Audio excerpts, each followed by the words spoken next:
यहाँ क्या बोल रहा है क्वेश्चन में कि एपी जो है समांतर श्रेणी, इसमें 2, 7, 12 का कैमा पद निकालना है 10वां पद। इस तरह के क्वेश्चन 1 नंबर में भी पूछा जाता है और 2 नंबर में भी एग्जाम में इस तरह का सवाल आपको 1 नंबर में और 2 नंबर में पूछा जाता है। चलिए इसको देखिए कैसे हल करेंगे। यहाँ देखो, नोट करते चलिए आप लोग। हल करेंगे इसको तो देखिए ए बराबर हो जाएगा 2 होगा, डी बराबर क्या हो जाएगा 7 में से 2 गया तो कितना हो जाएगा। चलिए यहाँ वहाँ दिया हुआ है ना, यानी कैमा पद है ये, एन बराबर दिया हुआ है 10। चलिए इसको हल कर लेते हैं। हमको निकालने के लिए बोल रहा है 10वां पद। आप इसको T10 लिखिए या A10 लिखिए, बात दोनों बराबर होता है। TN या एन एक ही ना होता है, बराबर। चलिए फार्मूला होता है, पहले एक बार फार्मूला लिख देते हैं यहाँ पर। TN बराबर होता है A प्लस N माइनस का 1 इंटू का D। ये क्या होता है इसका फार्मूला, बैठाते हैं। 2 प्लस 10 माइनस का 1 इंटू गुने 5, 2 प्लस 9 गुना का 5, 2 जोड़ 9 पचे 45, यानी कि T10 बराबर आपका क्या 45 2 47 आपका ये राइट आंसर है। इसको नोट कीजिए, इसको नोट कीजिए। तो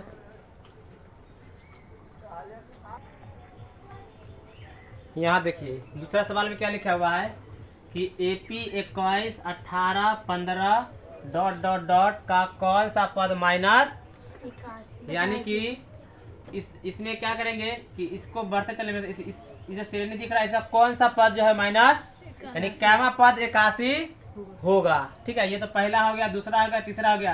कैमा पद माइनस का क्या हो जाएगा, घटते क्रम में जा रहा है ना, कैमा पद 81 होगा, वो पूछ रहा है। तो चलिए इसको हल करते हैं। तो इसमें आपका A बराबर हो जाएगा 21, A बराबर 21, D बराबर हो जाएगा आपका 18 में से 3 21 गया तो माइनस का 3 बचेगा ना, ये ऐसे ये जाएगा। तो चलिए आपको निकालना है कहीं कहीं पर वहाँ या भी नहीं दिया हुआ, यानी आपको n का मान निकालना है। निकालना क्या है आपको, n का मान निकालना है।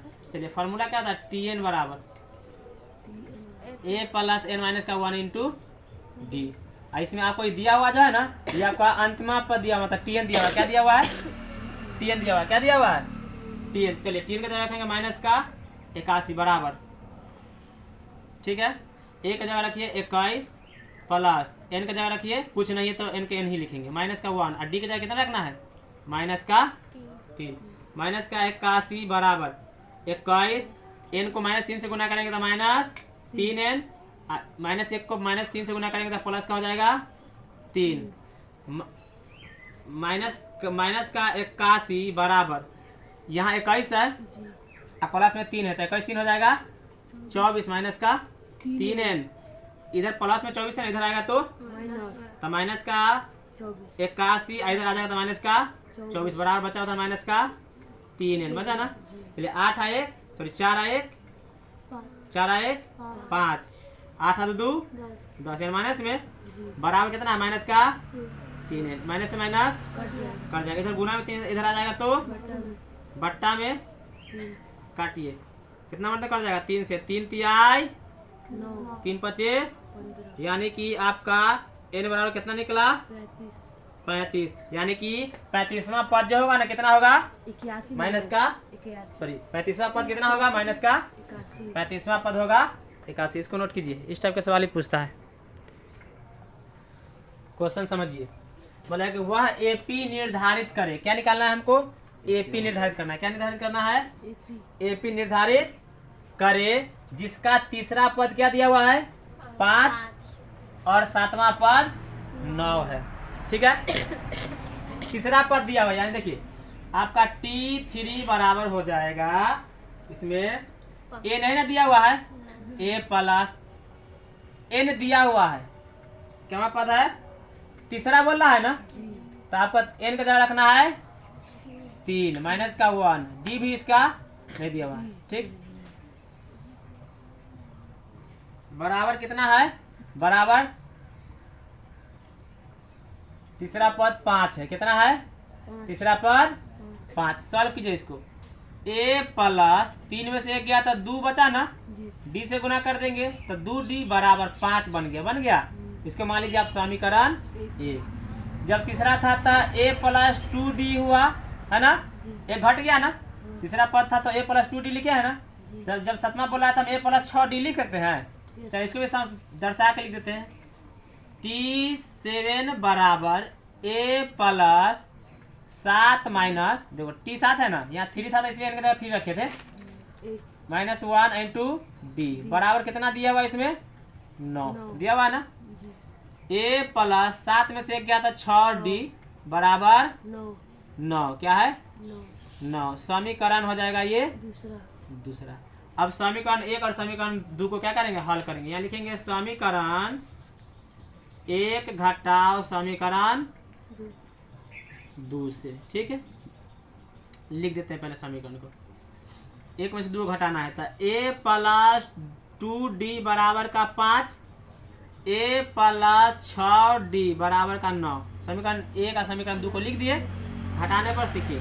समीकरण सिखाए थे ना बनाना, a से आपका हो जाएगा 2 में से 6 जाएगा तो माइनस का 4d बचेगा ना। 5 में से 9 जाएगा तो माइनस का माइनस माइनस हो जाएगा, इधर गुना में 4 उधर जाएगा तो d बराबर हो जाएगा 4/4। कितना मतलब में कटा, d कितना निकला बताइए 1। अब d से आप क्या कीजिए a का मान निकालिए। समीकरण 1 या 2 में किसी में भी रख करिए, कोई दिक्कत नहीं है। किस में रख दे बोलिए, 1 या 2 में, समीकरण 1 में रख देते क्या। समीकरण 1 में किसका मान रखने पर, d का मान रखने पर। चलिए अब देखिए रख देते हैं। एक क्या है a प्लस 2 गुना d का मान कितना निकला है 1, तो यहाँ d की जगह 1 रखेंगे, बराबर कितना है 5। a प्लस 2 को 1 से गुना करेंगे, 2 कम 2 बराबर 5। a बराबर ये 5 को लिखिए, इधर प्लस में 2 इधर आया तो यानी a बराबर आपका निकल जाएगा 3। निकालना क्या है, निकालना क्या है AP निर्धारित करना है। क्या निकालना है AP, तो AP बराबर लिख लेंगे AP बराबर, ठीक है। AP बराबर क्या होता है, ये ऐसे लिखते हैं ना हम लोग, a प्लस का d a प्लस का 2d, ऐसे करके डॉट डॉट निकालते जाते हैं ना, ऐसे निकाल देंगे। तो a कितना निकला है बोलिए 3, ठीक है। अब a प्लस d, तो a और d को क्या करेंगे जोड़ेंगे, तो यानी कि 3 और 1 को जोड़ेंगे तो कितना हो जाएगा 4। फिर बोला है a प्लस 2d, तो हो जाएगा a के कितना निकला है, a 3 निकला है, और d को 2 से गुना करेंगे तो 2 हो जाएगा, तो 3 2 हो जाएगा, 3 2 हो जाएगा 5, डॉट डॉट ऐसे ही निकलता चला जाएगा, आपका AP बन गया। ऐसे समझिए ना। यहाँ देखिए a की जगह रखेंगे यहाँ पर 3 प्लस 2 गुना d की जगह रखेंगे 1, तो 3 और प्लस 2 कम 2, तो कितना निकलेगा, ऐसे निकालते जाना है। हमको AP पूछ रहा था तो AP निकल गया। इसको नोट कीजिए, एग्जाम में इस टाइप का सवाल पूछता है। चलिए इस सवाल को समझिए, क्या नंबर क्वेश्चन है ये, 4 नंबर सवाल है। क्या नंबर, हम चौथा सवाल करा रहे हैं। देखिए बोला कि 2 अंकों वाली कितनी संख्याएं 3 से विभाज्य है, यानी कि दो अंक वाला कितना संख्या है जो 3 से विभाजित होगा। 2 अंक वाला संख्या होना चाहिए। कितना अंक वाला, देखिए ये 1 2 3 4 5 6 7 8 9, ये क्या है 1 अंक संख्या है, समझा बात।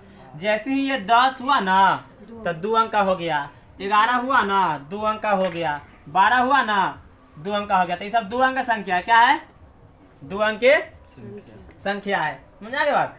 जैसे बोला है कि 2 अंकों वाली कितनी संख्या जो 3 से विभाजित होगा, 2 अंक वाली। तो शुरुआत कहाँ से होगा 12 से, 3 से तो होगा नहीं, 10 में तो भाग लगेगा नहीं, 3 से लगेगा, 10 में 3 से भाग 11 में लगेगा नहीं ना, 12 में लग जाएगा। इसलिए हम स्टार्ट कहाँ से करेंगे 12 से, कहाँ से 12 से। चलिए तो इसको सॉल्व करें। अब शुरुआत कहाँ से होगा इसका 12 से, 12 के बाद किसमें 3 से भाग लग जाएगा 2 अंक में, 15 के बाद 18 के बाद और लिख सकते हैं बहुत, कहाँ तक चल जाएगा अंतिम, अनंत थोड़ी जाएगा, जो 3 से भाग लगेगा अनंत तक थोड़ी जाएगा।